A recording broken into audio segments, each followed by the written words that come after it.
Bismillaahirrahmaanirrahiim. Ku soo dhawaada mawduuceena maanta waxa uu ka hadlayaa damaca guracan ee Itoobiya ee xeebaha Soomaaliya iyo iilka laga filan karo Jaamacadda Carabta. Jaamacadda Carabta waxaa la aasaasay 1945 waxaana lagu aasaasay 7 dowladood halka maanta ay ku jiraan 22 dowladood saldhigoodu yahay Masar.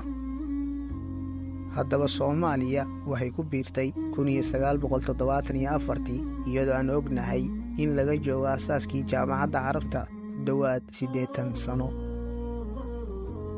Ka gadaal markii mid ka mid ah ahdaafta loo aasaasay Jaamacadda Carabta ay ka mid ahayd in midowga xubnaha ka mid ah Jaamacadda Carabta la difaaco dowladdii madax-bannaanideeda lagu soo duulo. Haddaba xaaladda siyaasadeed ee ku jidha Soomaaliya ma ka bixi kartaa damaca guracan ee Itoobiya? Madaxweynaha Masar al-Siisi oo ku nuuxnuuxsaday isagoo hadlaya ayaa yidhi inaan la ogolaan karin wax khatar ku ah dowladnimada iyo amniga Soomaaliya aysanna ogolaaneyn damaca waalan ee ka wado xeebaha Soomaaliya dowladda Itoobiya.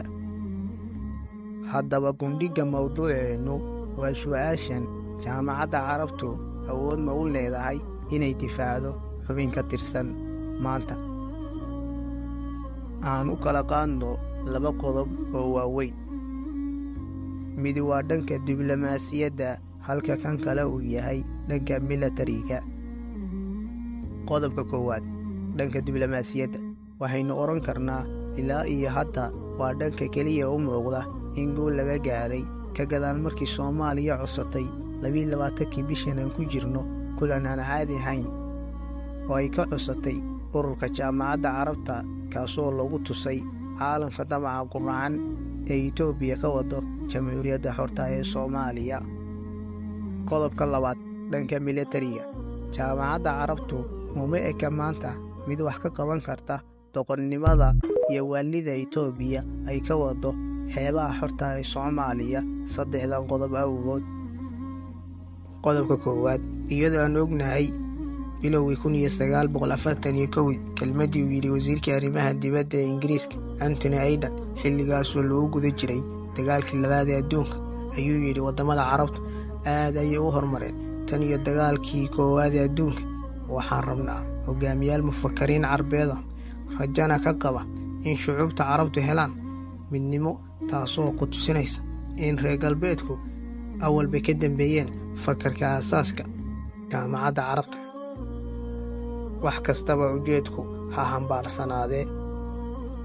Qodobka labaad, waxaa ka socda Falastiin oo ka mid ah Jaamacadda Carabta iyo duulaankii militari ee buushkii Maraykanka ee dalka Ciraaq ee ka dhanaha xukunkii madaxweyne Saddam Hussein sanadkii 2003. Qodobka saddexaad, duleysnaanta xubno ka mid ah Jaamacadda Carabta ay u jajaban yihiin reer galbeedka sida Imaaraadka, Bahrayn iyo Sacuudiga marka loo eego qadiyadda hadda ka socota marinbiyoodka Bab Mandeb oo ka tirsan Jaamacadda Carabta.